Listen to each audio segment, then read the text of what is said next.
All right, all right, all right. How are y'all doing today? Oh, hopefully very well. And today, Veronica, thank you for locking my stream. As always, No problem. the sweetest gift. Uh, so today we're here, and last time we done some DM prep for some upcoming games, and today we're just going to talk about what happened in the games. I think that's what we want to do. Um, yeah, I think we're going to talk about the games, and then later we're going to talk about some gobos, some goblins. Just today we're just talking today, we're talking it up, Buttercup, because that's what we do here at the Groundbreakers. Which I know that we've not been around as much as normal lately. Hopefully that will change soon. Ish. I don't know. Depends on how much I want to put a fire up my own ass here to get things done. So yeah, so we finished uh the first session of of one of the two campaigns I'm running right now. It's called War Torn. That's what I've named it. And so the whole basis of War Torn is to let me open me a tab up here, and I'll go over here and I'll show you my notes. I'm sure that there'll be some sort of misspellings, and somebody will be like, "Hey, you're dumb," blah, but that's okay. So my session notes, I got me an elevator pitch here going. So my elevator pitch is: the War of the Jewels raged for 5 years, brought some of Nodia fought to a stalemate. Without allies, neither side will fulfill. Will you be the turning point in the war? So my group is a group of mercenaries. Um, I want to show like maybe some tough, gray decisions going to be asked of you. Uh, like the campaign's going to heavily involve some new and some old dying religions. Um, and the players start out in a town that's just a few miles away from each force. So let's go into what happened in the session. So some of the stuff I haven't checked off yet because we haven't found these secrets or clues. But so we started off with like a strong start. So I wanted the players to get used to how combat works in Pathfinder 2. So what I had them do was they were already on a mission. They were like mid-mission for Sister Rosalith Alana, and they were searching an old crypt, trying to figure out what's like. There was some disturbance around the tombs, and she didn't know exactly what was going on. So they got sent in to check it out. So the first scene was players explore the crypt. Easy peasy. So, I already had them in the crypt. So I had Jangles, who... So, actually, let's go over our characters real quick. Let's review our characters. That's the first thing we need to do anyway. Let's review our characters. Bada bing. So let's review them. So our characters, we got Jangles here. Jangles is played by Matt. He is a... we got two rat folk swashbucklers, and each of them are doing different things. So Jangles is our like thievery combat swashbuckler, and then we have Jingles, which is Tom, who's like our face man, like talky, more charisma based swashbuckler. We got Kieta, who is played by Chelsea. She is playing a cleric, but a very interesting cleric, kind of like she's playing like almost like a ghost spirit tamer top character, so that's a neat angle. And then we have Saphira, who is played by Veronica, and she is our witch of Opal Notfire, who is our newest religion. So her patron is Opal Nightfire. So after we got that done, let's go back into our session. So they started strong. They started like falling through a wall, trying to figure things out. So they knew that the tombs go on for a little bit. So so Matt Jangles decided to jump up onto like some like beams, some like cross beams that were like keeping the ceiling together. So he jumped up there and was like jumping from beam to beam, scouting ahead, and they found some like a zombie and a skeleton there that and then somebody walked off into the darkness. But the zombie and the skeleton had these like runes on their forehead that were purpley, like lilac like wispy looking runes that almost looked like they had been branded into their forehead. Well, Jingles decided to jump out there and see what's going on and try to converse with these zombies. Unfortunately, that didn't work for them because they're undead. You know, they're there to protect or do the last thing that they were told to do. So a fight broke out. Like I said, I wanted this to be a learning experience, just to how characters move and things like that. Thank you, Mr. Kirkland, for the like. I appreciate that. So that's what they done. So they learned how to move their characters. They learned what like the ranges of the characters are, how to make multiple attacks. It was a good little learning experience against two just easy peasy, let's kill these guys top characters. So they continued along through the crypt, and Matt decided he would scout ahead. So he scouted ahead to like this portcullis that was half open, and he was staring into the portcullis. He saw this very like dirty looking half elven, maybe he was a farmer probably looking man, and he had this branding iron that he pushed open a casket and like pushed the branding iron onto this this corpse's forehead, and it branded that purple symbol onto their forehead, and then they rose from the dead. Well, Matt was about ready to do something about it when Jingles showed up and was like, and tried to talk to him. Well, the guy was just like, pretty much like, hey man, I'm just trying to do my job here. I was paid to do this. And, I'm just trying to do my job. Well, Jingles, posed as as basically his boss's boss, and was like, well, we're just here to making sure you're doing your job correctly. So, what were you here, what were you sitting here to do? So, it rolled really well. So the man, which no one ever asked his name, told them that he's he was just told he got this big old sack of gold here to run down here and just brand these corpses. He's having a hard time eating. He looked very hungry and looked like he hadn't eaten in a few days. So Jingles is like, well, I guess I'm just gonna give you this gold here, and gave him 10 gold, which is 2/3 of your starting gold. And the guy was ecstatic about it, and was like, oh, well, thank you. And he was like, well, just keep quiet. You done what you need to do. You need to keep quiet.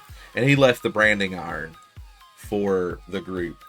Chelsea grabbed the branding iron and tried to like figure out how it worked. With a little help, she figured out that she could walk up to a corpse and use the branding iron to like basically bring that corpse back from the dead and have it do your bidding. Or she could use the branding iron in a different way to basically put the corpse back to rest. So now she has a branding iron with 6 charges on it that can bring a corpse back from the dead as a zombie, which I think is a cool little item. So I explained that the item looked very, very ritzy and just looked really, really expensive, and like, this guy should not have this. So the party also checked what the runes said on the forehead, and I told them that it was it was a rune of like an old elven name. Like it was like their last names, like their symbol or their, not really necessarily a coat of arms, but in Elven it said Fen, like Fen. And they're like, okay, that's different. And another look at the branding iron, it said power through Fen. Now you might see here that originally I had a Brightstone scabbard with power through Fen found in Crypt. I decided to change that. I like the branding iron better, so I changed that on the fly because I just thought that that would be a neat idea instead of a scabbard with like a sword or something. I just thought that the branding iron would be a neater idea. So, so they figured that out. They put some clues together, and they returned to Sister Alana to get paid. Well, Sister Alana paid them from the donation box, and Kieta put her money back into the donation box, which I thought was a really neat like idea for her character. And they talked about how they were undead down there, and Sister Alana, Kat, like was very, very, you know, vigilant about the whole thing, and she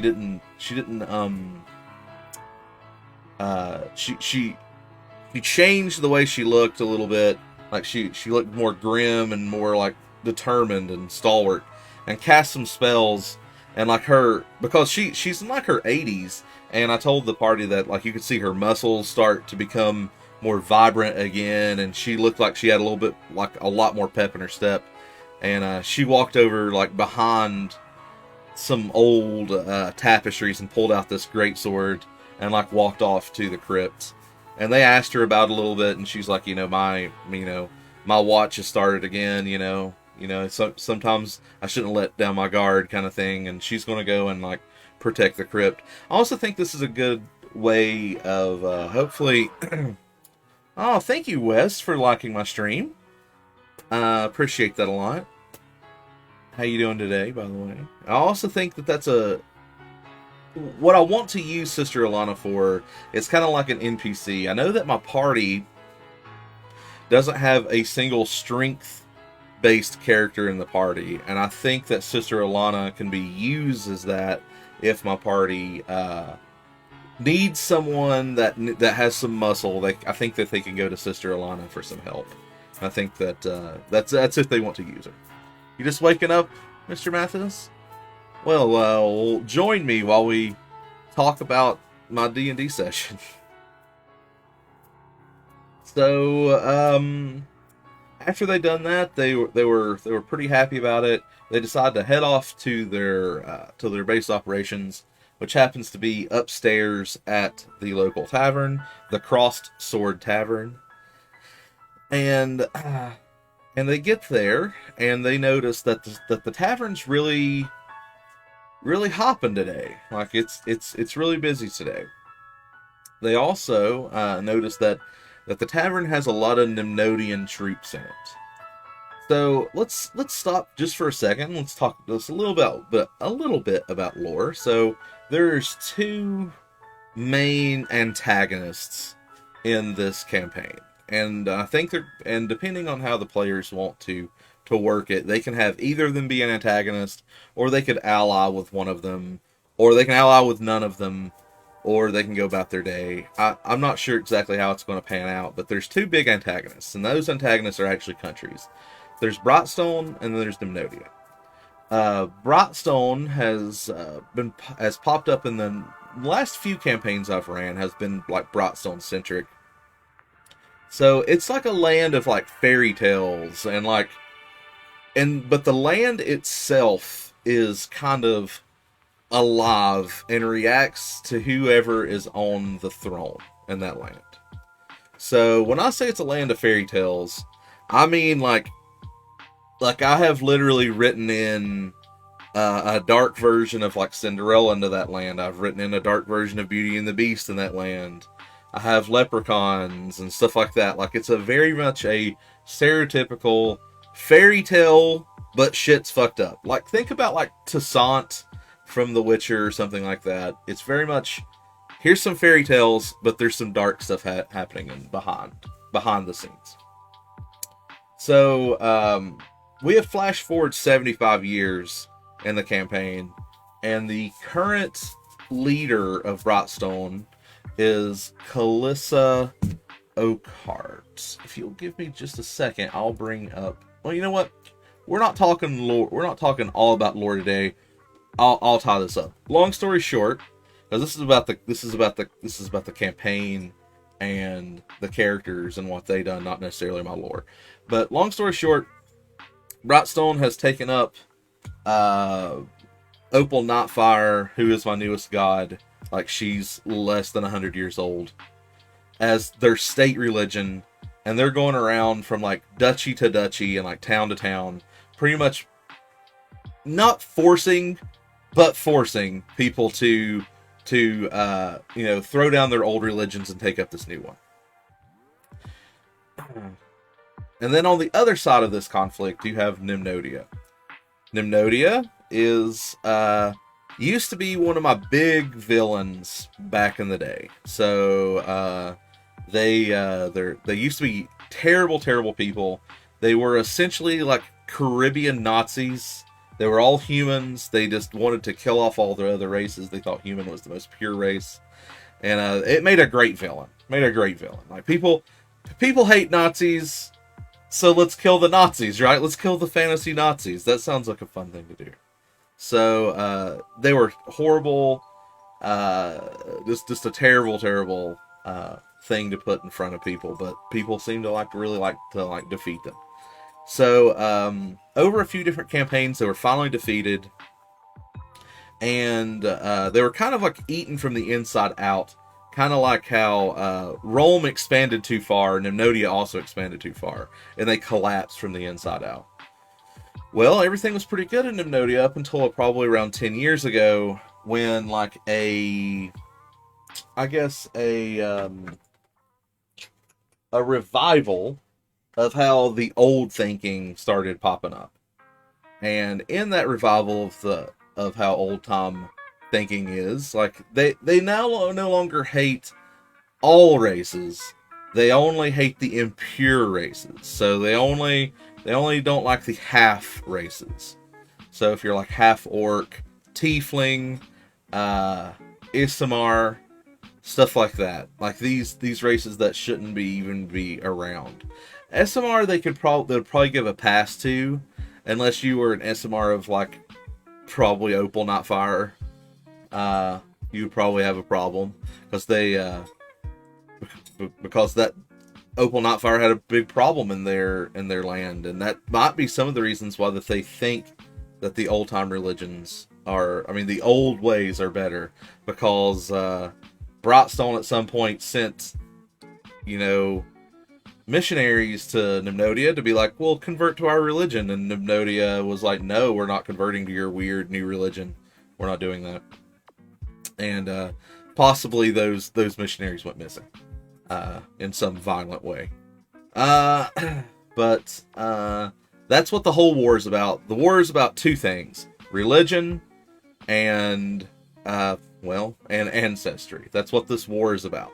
You have one side that's really pushing their religion, burning down churches, and the other side is pushing against that religion and also having to deal with ancestry issues as well. So back to the session. So they noticed that they had a large amount of Nimnodian troops there that night. So they broke up into two groups. So our two rat folk swashbucklers decided to go from table to table to try to get a game of dice in, or some cards. And Saphira and Kieta decided to ask around about, what does Finn mean? You know what I mean? Who does anyone, who's Finn? And they succeeded their roles pretty well, and they figured out that this man, Tedorian Finn, is the only Finn that they could figure out. Hey man,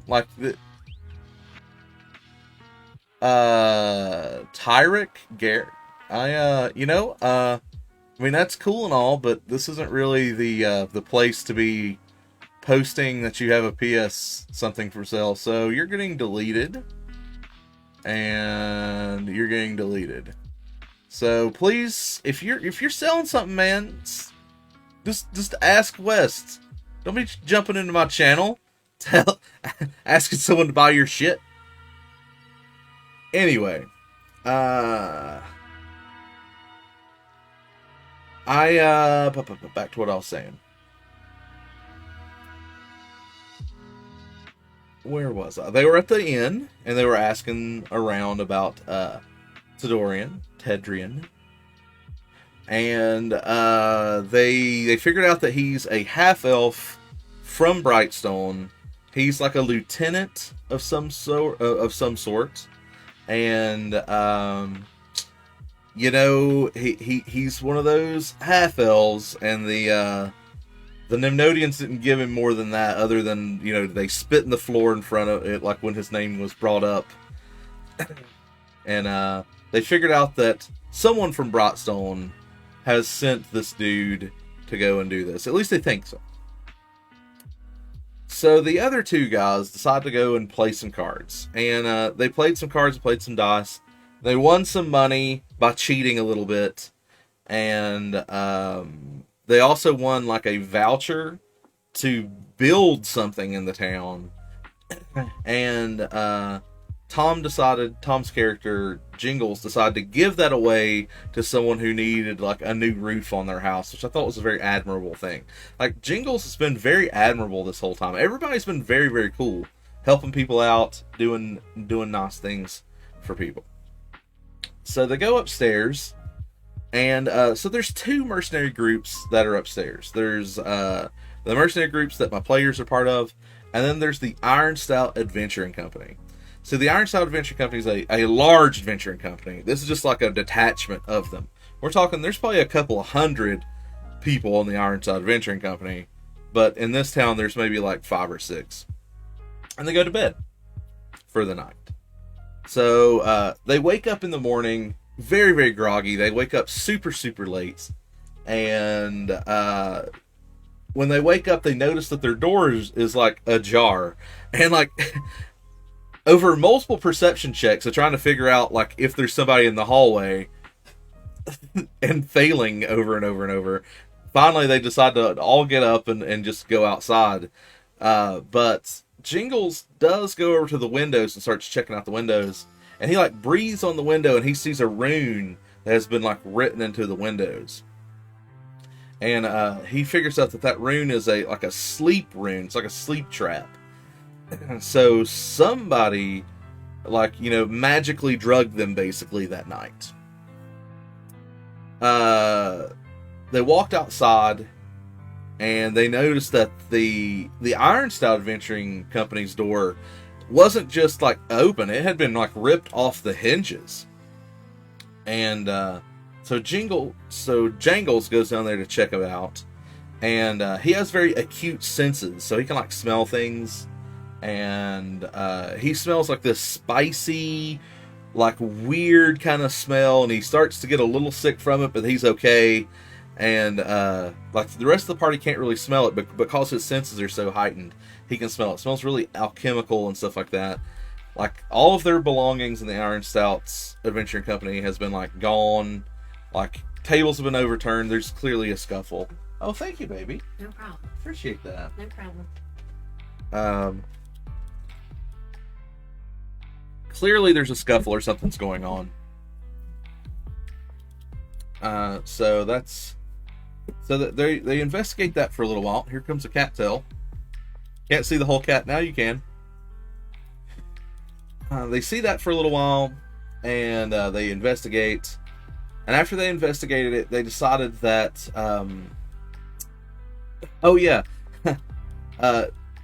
Jingles was trying to sneak down the hallway and just biffed his roll.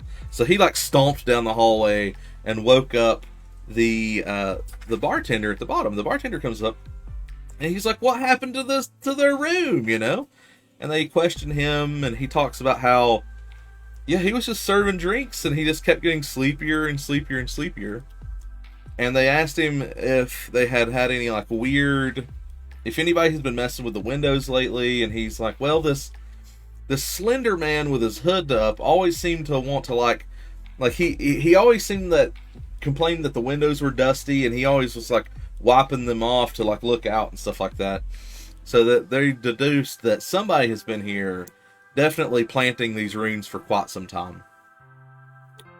So they make their way outside, still not knowing exactly what happened to the Iron Stouts, but they got the attention of some local kids playing ball kick, you know, that old-fashioned game.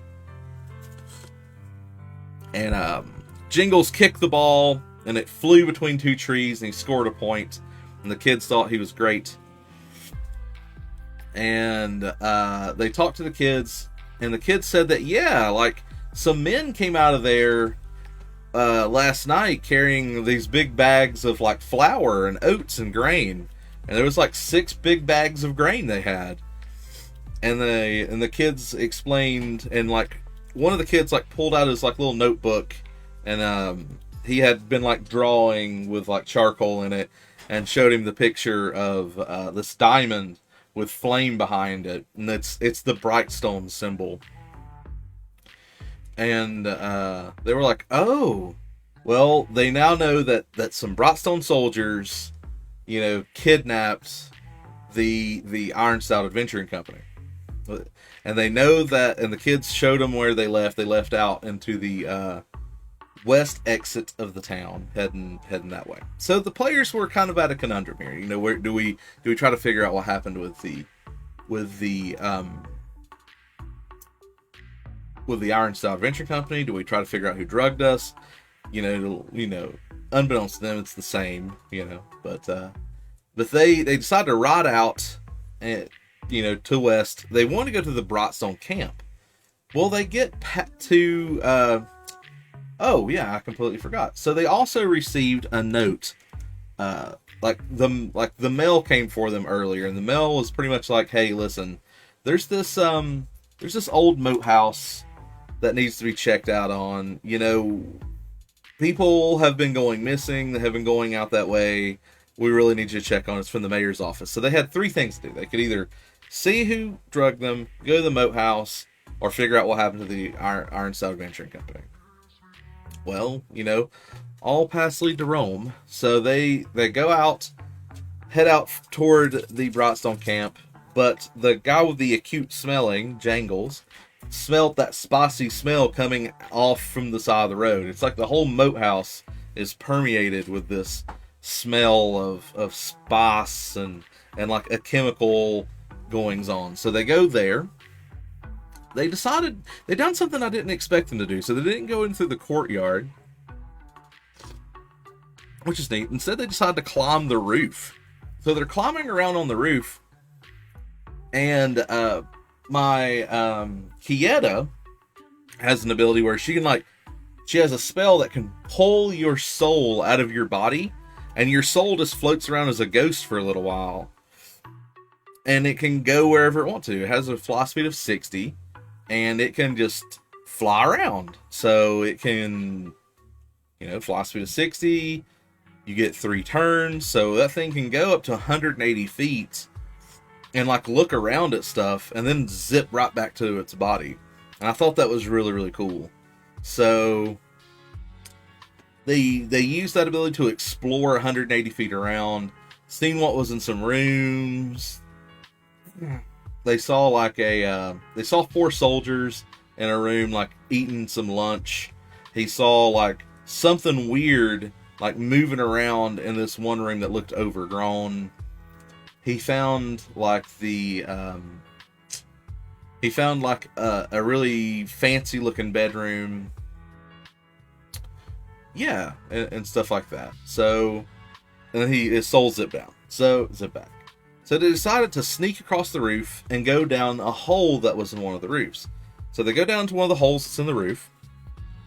And they go up to a door, and they know that there's 4 soldiers. Jingles decides that he wants to try to throw his voice and be like, hey, you know, we need to check the southern entrance. There's something going on. So he succeeds to throw his voice, and two of them go to check out where he threw his voice at. Yeah, I know, West. I was like, what the fuck is this? Like, why is this guy trying to sell his PS5 in my fucking video? Like, what? Why? Well, I deleted his comments, so whatever. What was that? Where's that? So two of them go to check on the voice that he threw. He tried to throw his voice again to get him to break up again. Well, he did, but he didn't succeed as well. And one of them decided to come and like try to figure out what's going on this way, and the other one fell. One of them fell for it. One of them was investigating. When he got to the door, Jingles opens up the door, grabs him and puts his hand around his little rat claw around his mouth to keep him quiet, and pull him into the door that they're standing at, and Jingles and Jangles just stab him to death. And like pull him in. Well, I know, trying to steal my thunder. How dare they try to steal my thunder? They pull him in after they like just prison shank him to death. Well, after a few minutes, his friend comes over and is like actively looking for, you know, the guy they just stabbed to death. So he's like opening doors and stuff.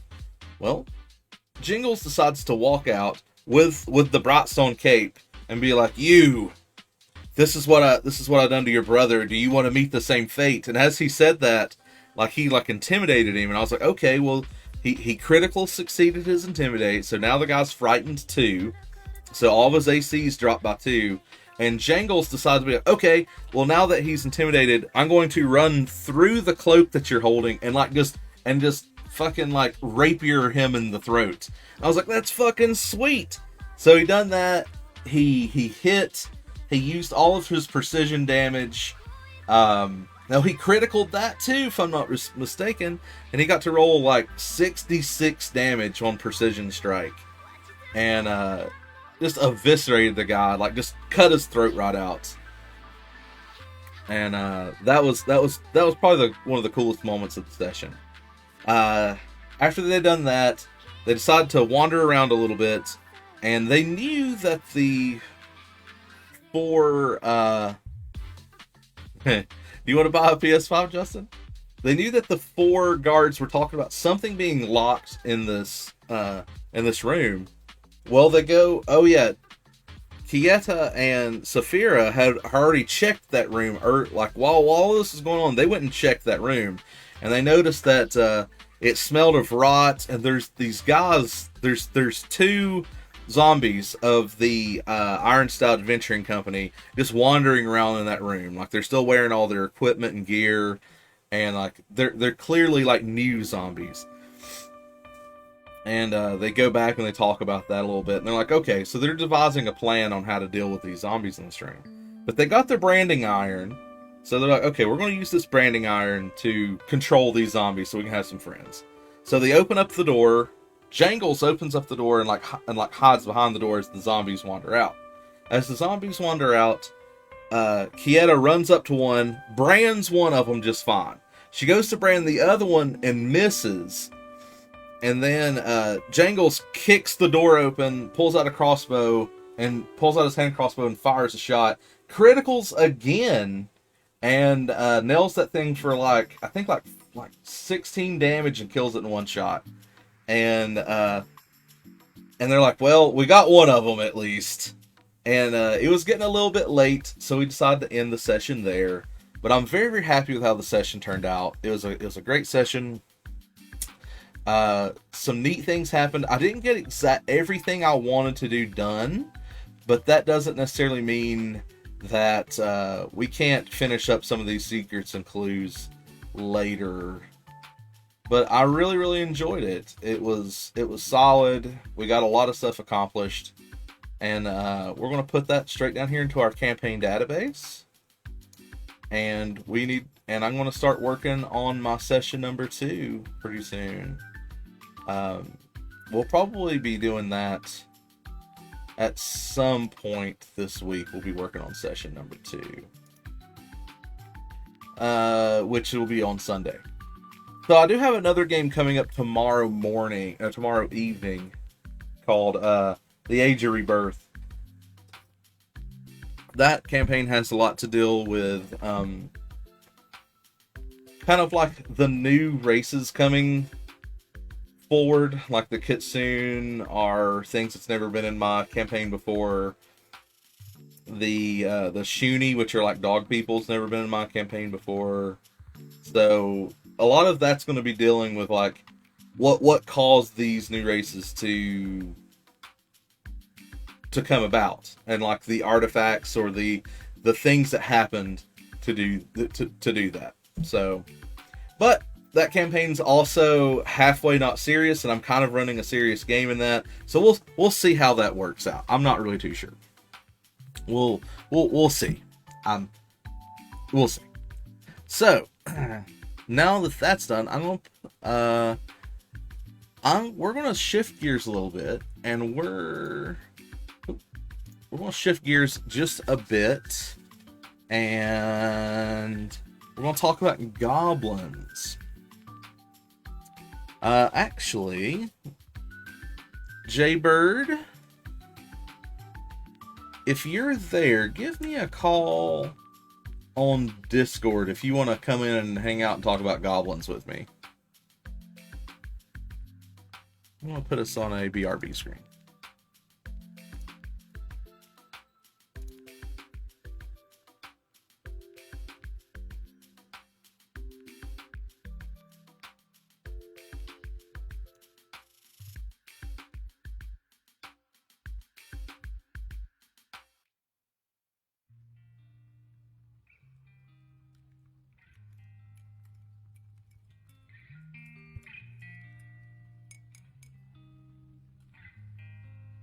Alright, and we're back. And we are talking about goblins. So we're going to go over a couple of different kinds of goblins today. We're going to go over... Let's go to G here. We're going to go over... I'm going to go over all of the types of goblins here in our bestiary. So we got Goblin Sergeant, Commando, Dog, Pyro, War Chanter, and Goblin Warrior. So let's start off with just the Goblin Warrior. That's what we already had up here. So we're going to talk a little bit about how to use these goblins in a combat scenario, what they are, what they actually mean, I just want to go over my thoughts about goblins today. So let's look a little bit about what they are. So it's right here. So these small humanoids have green or gray skin with large heads and wide ears. While some goblins are civilized and have worked hard to be considered upstanding members of humanoid communities, most are impetuous and vicious creatures who delight in wreaking havoc. These goblins think nothing of slaughtering livestock, stealing infants, or burning down a building purely for momentary delight. They revel in playing malicious tricks on taller humanoids, whom they call longshanks. Okay.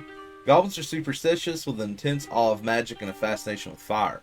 Goblins who master magic or fire earn great respect within their kin, and most other humanoids find it difficult to understand goblins' outlook. They hate canines, but eagerly share their lairs with these so-called goblin dogs. They fearlessly attack larger creatures, but are terrified of horses, and they despise vegetables, yet consider pickles a delicacy. That's funny. To a goblin, of course, these are all perfectly sensible life choices. So goblin locations, they can construct warrens in forests and coastal regions, usually near settlements, for ease of scavenging and raiding. Alright, so let's look at what a goblin is, stat block wise. So they are a -1 level creature So keep that in mind. They have perception of a +2, so the chances of them going first is relatively low. Unless it's a stealth perception, unless they're hiding, then they get a +5, which isn't too bad. They have dark vision, which can be really important if they're setting up ambushes at night or in caves. They know how to speak Goblin. Strength 0, Dex 3, Constitution 1. They have a 10 Intelligence, probably like an 8 Wisdom, and they also get a +1 Charisma because of just how darn cute they are. Just want to squeeze their little cheeks. An AC 16, which is kind of reasonable at that level. So most characters will have a +6 or a +7 to hit at level 1.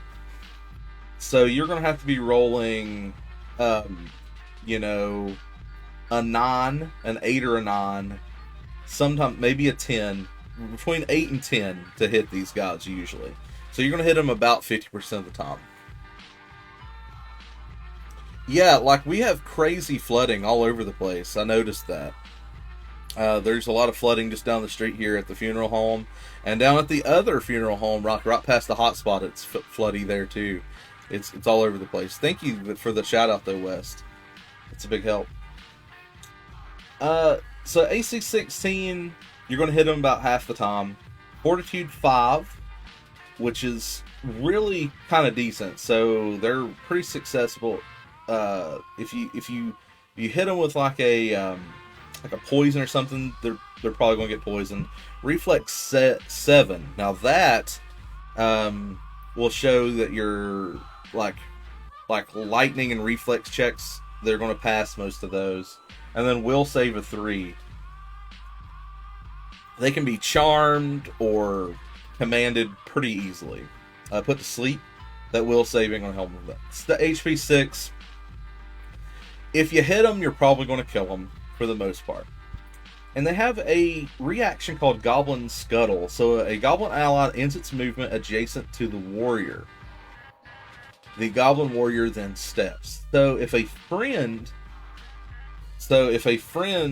Goblin ends their movement next to them, the Goblin warrior can make a free 5-foot movement somewhere, which is kind of neat. Speed 25, which is standard. They have a dog slicer with a +8 to hit.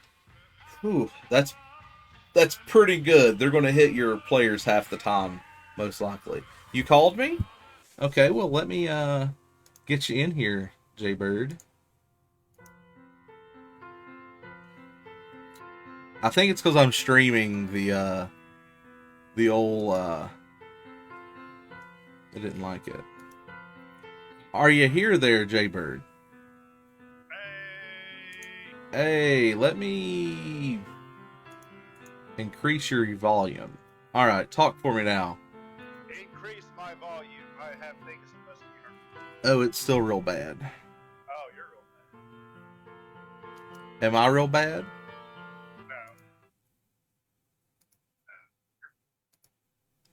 It might be on my side. Can you talk for me again? Yes. Hello. Yeah, you're not coming in super well, but I'm gonna turn down. I'll just turn down the music really low.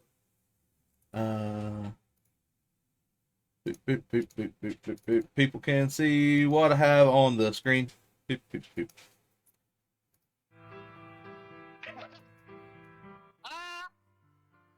What? What was that? What was that picture? What was what picture? There's a picture on Discord. Oh yeah, I know, right? What was that? I don't know. Thankfully, it's just the bottom part. Oh. Yep, no comments. No comments. Anyway, What am I doing here? we're talking about goblins, man. Oh. Now we talking goblins? No, we're talking about goblins. Oh, just goblins. Like how they should be used in combat, what they are, stuff like that. Okay. Well, what's been said so far? I was eating Well, some dinner. I've just been going over the yeah, you can't really hear Justin. Let me pull him up and then I will push the music way down. Can you talk for me, Justin? Hello. Oh, Justin's like way hot now. Alright, so talk again for me there. Testing. Okay, that you should be able to hear Justin just fine now. But the music will have to go away, unfortunately, I think. Bye, music.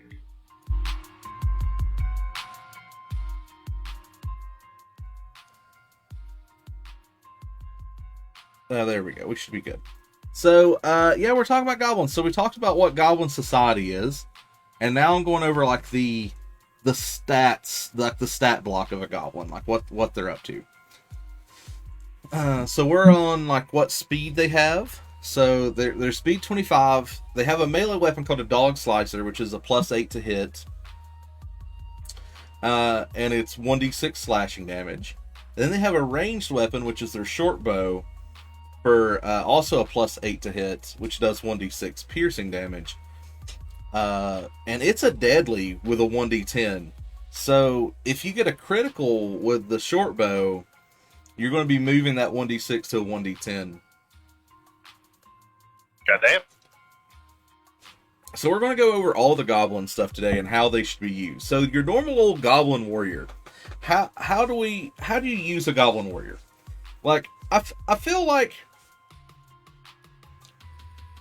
goblins are all about like hit and run and ambush tactics, right? Yeah, I would, for the most part, if that's not traditionally really how I've seen them used, but it makes more sense. I think it would make sense to use them in that.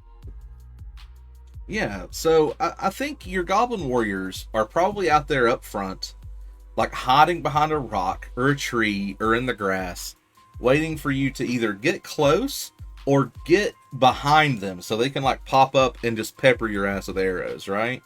Now, I do like the fact that they think that they're very superstitious and they have fascinations with fire and magic. They're also really afraid of horses, which I think is kind of funny too. Well, if I was like 3 foot, I guess I'd be scared of a horse too. Yeah, They're scary. they are very scary. Some of them bite you. So both of their attacks, like one of their attacks does just a straight 1d6 damage, but that short bow with a crit going up to a 1d10, I mean, if 2 crits could potentially kill a player, right? At level 1? Yeah, because I usually think of goblins being, and this is how I've seen them most used in all of the campaigns I've been in, is they're kind of like the baby's first steps into the adventure. Like, they're menacing. You can put them pretty well anywhere. You can change their motivations enough to where you can kind of put them into any story, and they're a good starting point. Yeah, I mostly see them like level 1, level 2, level 3, and a good 20 damage if you get hit twice the crit. Yeah, that's devastating to most. Like that'll definitely kill a caster. Let's go over here and take a look at. Why did I remove that shortcut? I'll do that. Let's go over here and look at.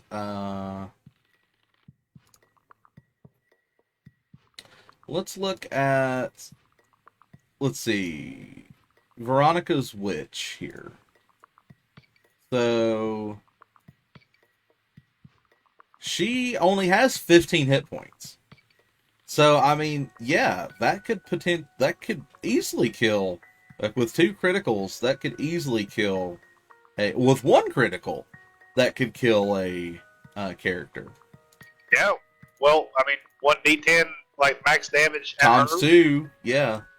That puts her at 5 life. That puts her you're not going to face a goblin by itself, so he's going to have buddies. Right. That puts her very well within kill range of any other attack. I mean, like you said, their other attack is a D6. Right there, you go. One more hit, that witch is gone. Yeah, it's crazy. How I generally don't play my campaigns very death heavy, but if you were playing out on the table, rolling dice in front of your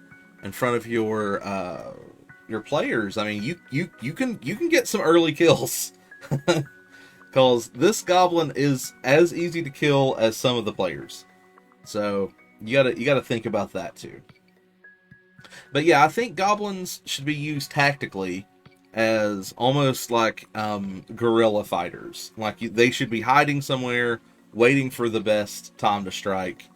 They should never be out there in front charging. A goblin should not be charging something, right? You can see them being used in conjunction with some sort of heavier. You have 4 or 5 goblins and one heavy dude, and he's you have a tank, and I like to see them used with a tank of some sort, because goblins at that level, they're, aside from that 1d10, they're kind of easy to deal with most times. Yes. Well, we talked about them liking the goblin dogs, so we're going to go over everything that is goblin in the bestiary today. So let's go to a goblin dog real quick and take a look at what a goblin dog is, okay? Because we talked about not liking canines, but they do like goblin dogs. Okay. Let's see here. Okay, I'm gonna talk about what they are, and then we'll go from there. So, goblin dogs aren't true canines at all, but rather blunt-nosed rodents with thin bodies and long legs. As cowardly as they are ugly, goblin dogs prefer to lurk behind bushes or in deep shadows, pouncing upon lone or wounded prey. Goblin dogs frequently lair and roam in packs, and they are likely to flee from a fight if injured, even if it means abandoning their packmates. Goblin dogs take up their name from their long association with goblins, who breed the beasts as guard animals and mounts. Most goblins take issue with the name, as the average goblin is appalled at the suggestion that their favorite mounts have anything to do with actual dogs. Of course, being goblins, they haven't bothered to come up with their own unique name for goblin dogs.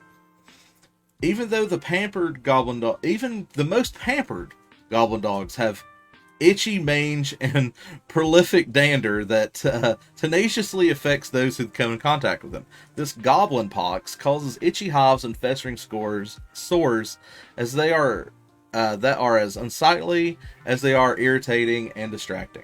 Goblin dog dander causes allergic reactions in nearly all other creatures that don't share the goblin dog's terrible hygiene, with notable exception, of course, of goblins, who remain entirely immune to the disease regardless of cleanliness.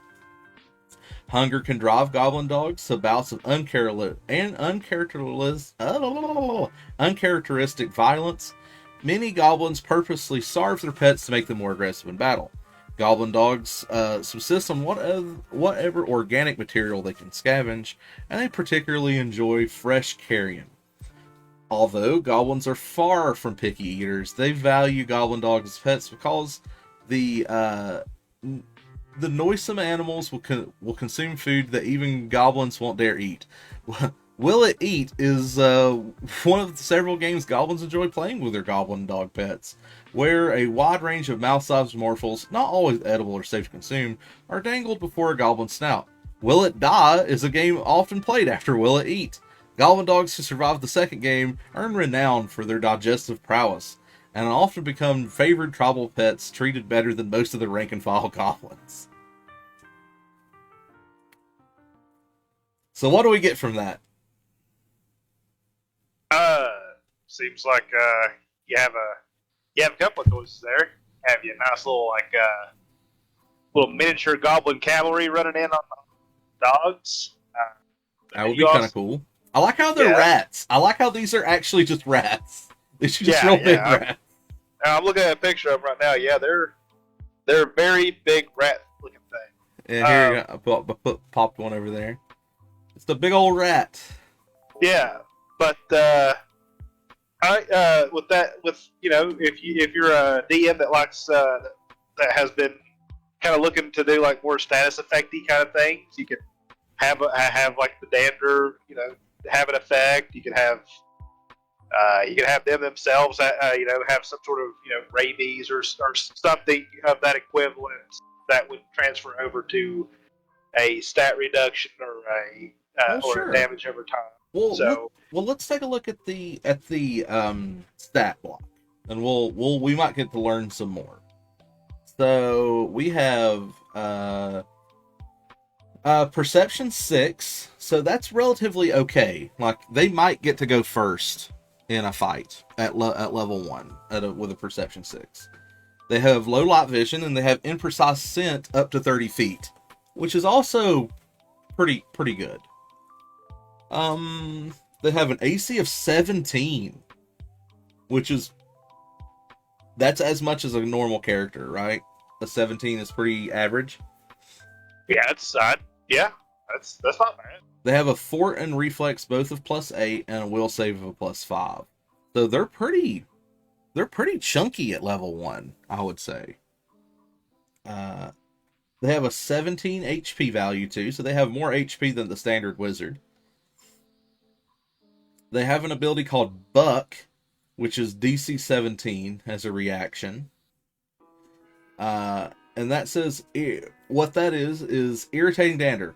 A creature that hits a goblin dog with an unarmed attack, tries to grapple it, or otherwise touches it is immediately exposed by goblin pox. And then it has an ability called Juke, which is another reaction. A creature must be mounted on the goblin dog. Trigger, the rider issues a command to the goblin dog, and the effect is the goblin dog steps before the following command. So it gets a free movement.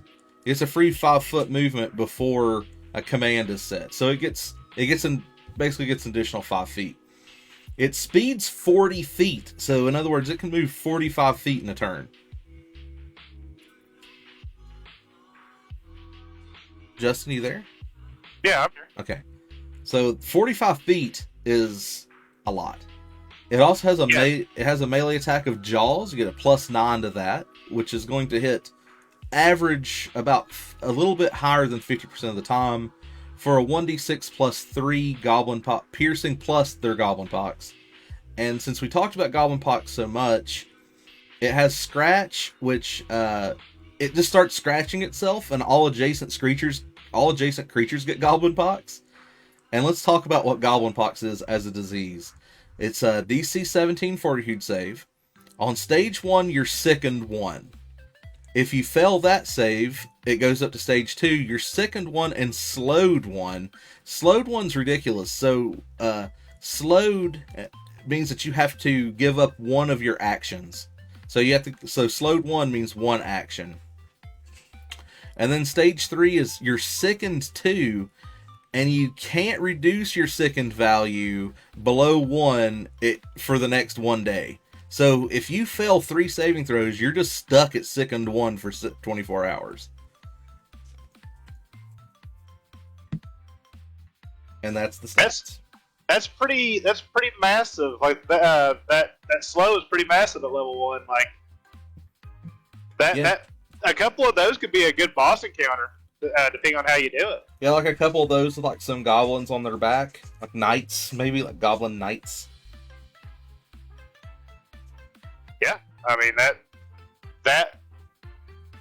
I can see that being like a good fight to level up on. Mm-hmm.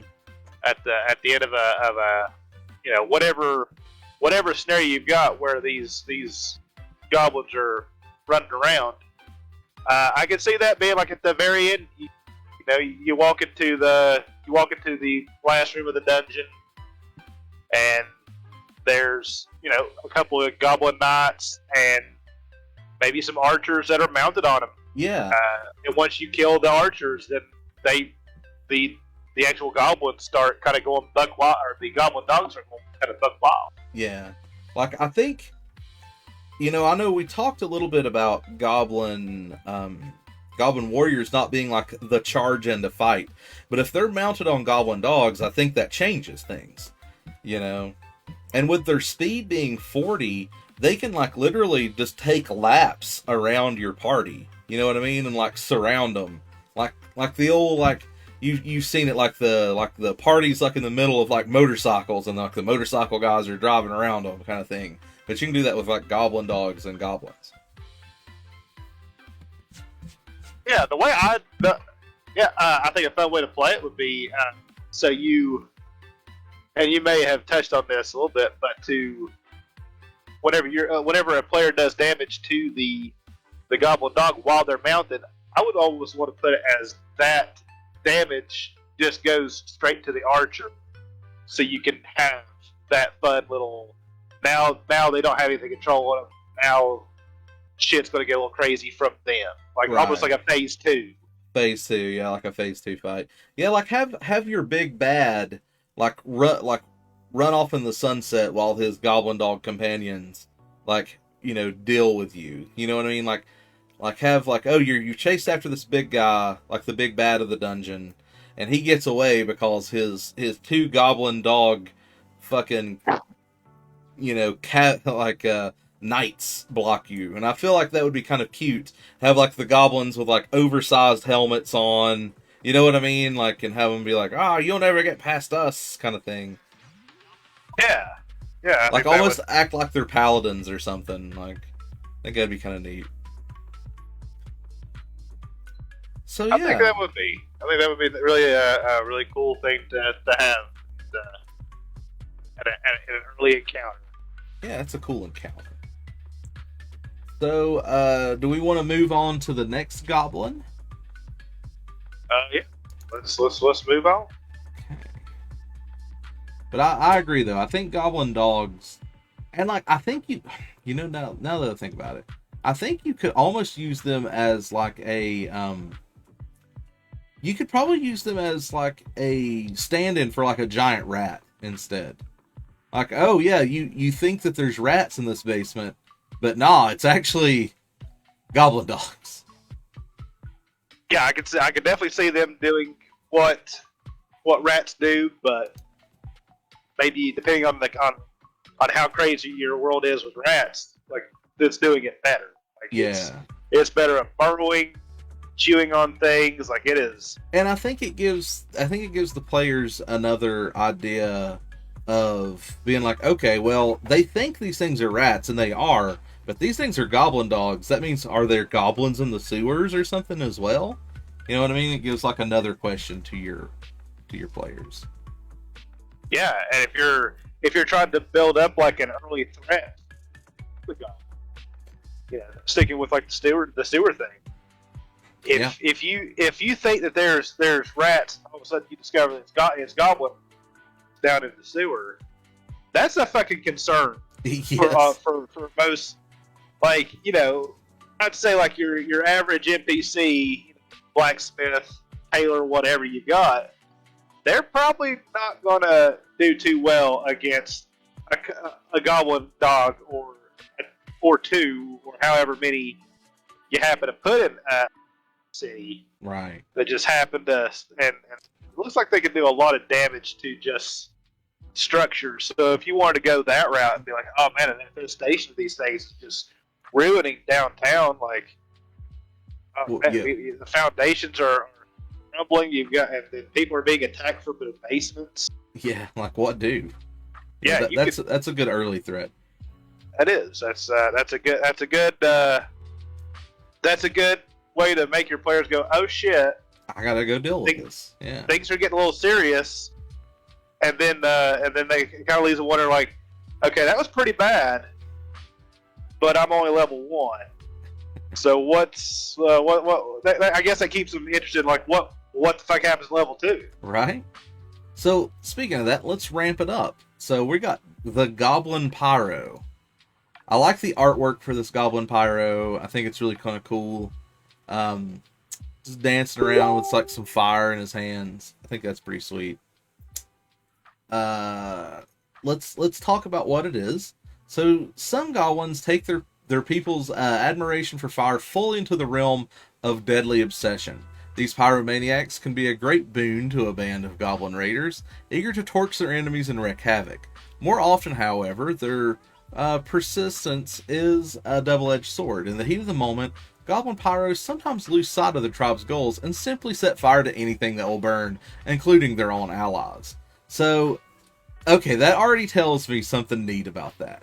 That tells me that if there's a goblin in melee combat with some enemies, they don't care to just cast Burning Hands and burn him up too, which is kind of cool.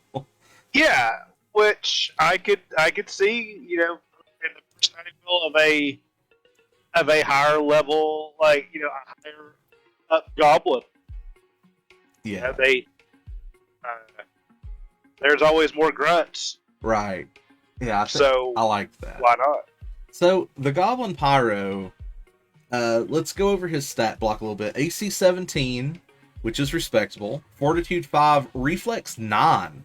So like lightning bolts and stuff like that would be really, really difficult to hit him with. Like your let's see, what is that? The Electric Arc, which is probably the best cantrip in the game, would have a hard time hitting him at early levels. Because you're only going to get it's only like a DC 18, so more than half the time they're going to, pass your check. They have the Goblin Scuttle, just like every other goblin, which that means that they all can basically get a free 5-foot movement. Their speed's 25. They have a melee, which is just a torch, which is 1d4 bludgeoning plus 1 fire. But that's not really what you're going to be using the pyro for. You're going to be using him for his spells. DC 16 spells and an attack of plus 6. He has Burning Hands. He has 3 slots of Grease. And then he has Light, Mage Hand, Produce Flame, and Tanglefoot for his cantrips.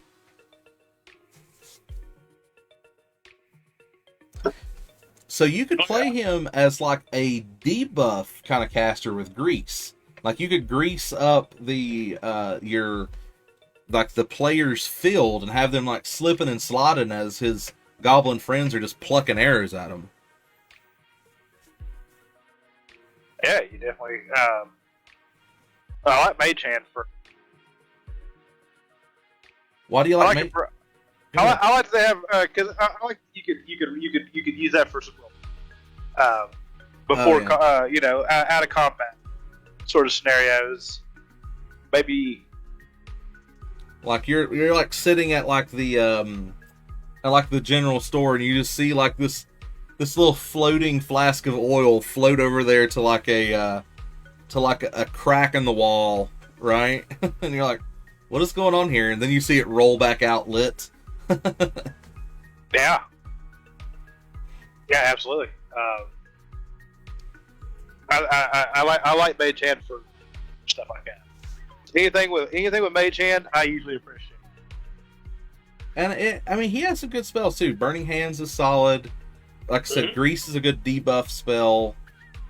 Produce Flames is a good ranged attack. This is our ranged attacker, so I wouldn't pepper more than one of these in a group, though. If you're going to fight a group of goblins, I only think one's the pyro, right?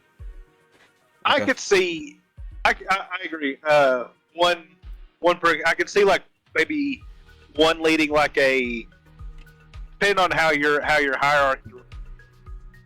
I could see, a pyro goblin kind of running his own little group. Yeah. Yeah, I like the Goblin Pyro. You just flavors up your goblins even more. So, do we want to go for what, Goblin Commando or the War Chanter? Hey, let's talk about Raging Goblin. That's a 1/1 with haste. It's a 1/1 with haste. For 1 red mana. Let's do the Commando. So, I don't have a picture for the Commando, unfortunately. Okay, so these are leaders of Goblin raids. They're called Goblin Commandos. In practice, Goblin Commandos rarely continue to lead their comrades once a battle's begun. Most shirk their responsibilities in favor of wading into the fray and claiming more glory for their tribe mates. So this is your melee Goblin. This is your I'm going to get in there and do some damage Goblin. Level 1 creature.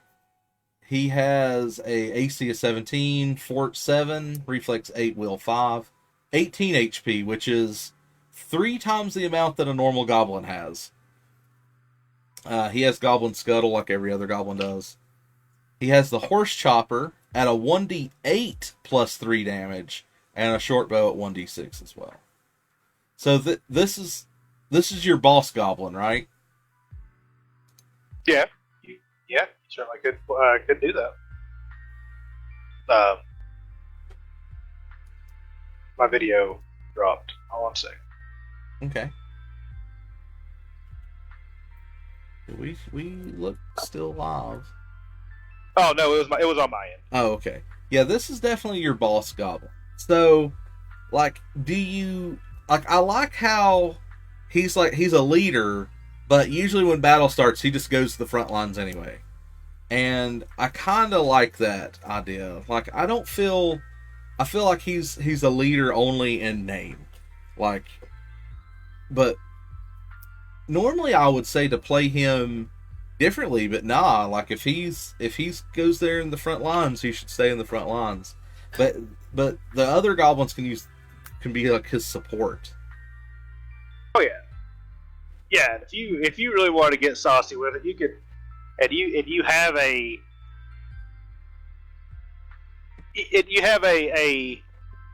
party that have just got like a little bit of power boost. Maybe they got a level under them all, and maybe some magic items were found. They've been going through your mobs pretty well. I'd say you could also pepper in one of the pyromancers, just give them a little bit of extra challenge if you think that your players are really up to. Yeah, like West was like, I could see one in like a forward march or something like that, but there could be like more than one back at like the war camp. Yeah, I agree. That would be kind of cool. But yeah, that is definitely your front line troop. So we got one left, and it's the Goblin War Chanter. I don't have a picture for this one either. But while all goblins enjoy singing, Goblin War Chanters pride themselves on mastering the art of vocal performance. Wait a minute, is this a bard? Their ballads and jingles are undeniably catchy, though whether they are actually enjoyable is entirely subjective. So yeah, this is a bard, I think. So we got stat block wise, we got AC 17. So pretty much the same thing as our commando. They have the dog slicer, which they hit as hard as the commando. Like, they hit at 1d6 plus 2 instead of the 1d8 plus 3. So they hit a little bit less. They have spontaneous spells at an attack plus 7, so they cast spells better than the pyromancer. But they have bless and soothe, so they got a healing spell with soothe. And they got cantrips of Ghost Sound, Inspire Courage, Mage Hand, Message, and Telekinetic Projectile. They also have They also have Goblin Song. The War Chanter sings annoying goblin songs, distracting foes with silly and repetitive lyrics. The Chanter attempts a performance check against the will DCs of up to 2 enemies within 30 feet. On a critical failure, the target is immune to Goblin Song for 1 hour. On a critical success, the target is only affected for 1 round.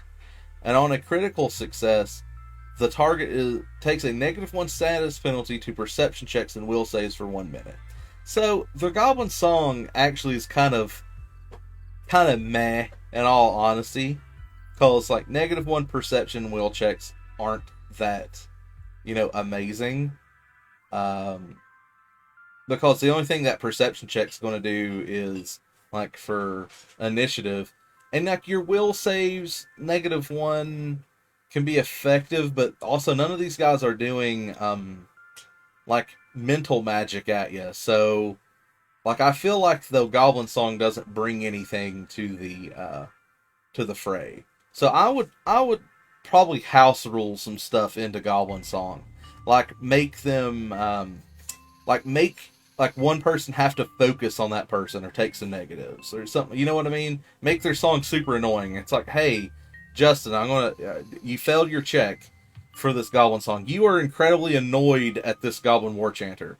If you attack anyone else but the War Chanter, you take -2 to your attack rolls. You know what I mean? Something Yeah, like that. yeah, or that's really good. I like that. My only other thought that you can do is if you're wanting to stick with like the will damage sort of thing, maybe sprinkle a creature that does do something with will. So Some sort of mental ability, yeah. yeah, and it could, I guess, depending on what it is and how things are run in your world, you could have just a creature that has just been captured by the goblins, and that's her pet. And you can do something like that, Or just give the War Chanter a mental spell. You know what I mean? Like, yeah, you could definitely do that. Instead of bless, you could give him a curse instead, or something like that. Yeah, so definitely a way to go with it. But yeah, I like War Chanter as a I like how they have spells, especially Soothe. I like how that's a healer. Like walking in, I feel like the War Chanter. Oh, thank you, Melissa, for the like. How you doing today, Melissa? I feel like the War Chanter comes into battle with like makeshift drums made out of like skulls or something. Like rat skulls or something, and then they just play their little crappy drums, and then they have like a flute made out of some trash or something. I feel like that's the kind of thing that they do. And they play Friday. Yes, they play Friday, and they just piss everybody off. Just get them all kinds of mad. So yeah, what do you think there, Jaybird? I like them. I think that they would definitely either need something added to them, stat wise, to make what they've got currently make sense. But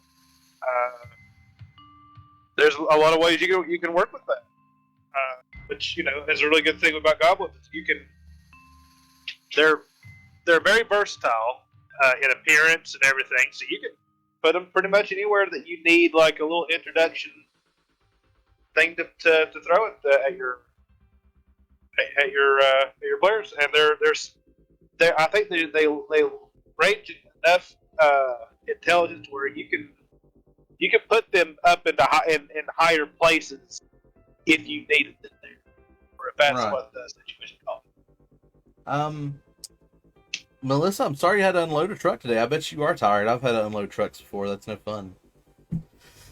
But yeah, goblins are like you said, they're very like we're having flash flood warnings pop out all over the house again. There's a rock slide on I-42. Got one too. US 19. There's a rock slide on 4019? On Yeah, it's like right before you get. Okay. Whatever said something about that. Rough. Well, that sucks. Yeah, we've been having like major flooding today. So let's think about building an encounter with goblins here. So at a level 1 encounter for like 4 players, you get about 80 experience points. Oh, you're having flash flood warnings too, Melissa? Yeah, it's all over the place here in WNC. So a goblin, like the normal ass goblin warrior, I think is 20 at that level. So you could put 4 goblin warriors in, which would be a fight, I think. But I don't know. Like, I feel like that's a pretty easy fight. That would be that would be a moderate fight. Like, a boss fight, I think, goes up to a severe. I think is 80, 120. I think is a severe. So you could put a goblin dog with a goblin warrior on top of it. That is 60. That's 80 points right there. And then you would have 40 experience to spend. So you could put either a goblin pyromancer or a goblin leader or one of those goblin war chanters in. Or you could put 2 more goblin warriors for like a severe fight. Yeah, I think that'd make a good early boss fight. As long as your group is ready for a fight, because we weren't joking when we look at their stats, they hit pretty often. Like, it's kind of surprising. Like, their melee attacks are really decent compared to, like, I don't know, for some reason I thought that they would be way worse than that. Now it turns out they are pretty formidable if you mix and match the right ones together. Yeah, I think that's kind of neat. I think that's pretty neat that they're built that way. Well, we talked a little bit about my campaign today, and we done my campaign vlog, and we talked about goblins today. I don't have any DM prep to do per se, so I'm going to end the stream here. Me and Justin might talk about it. We might be back here in a little while with something else. So, guys, we'll see you next time. Bye-bye.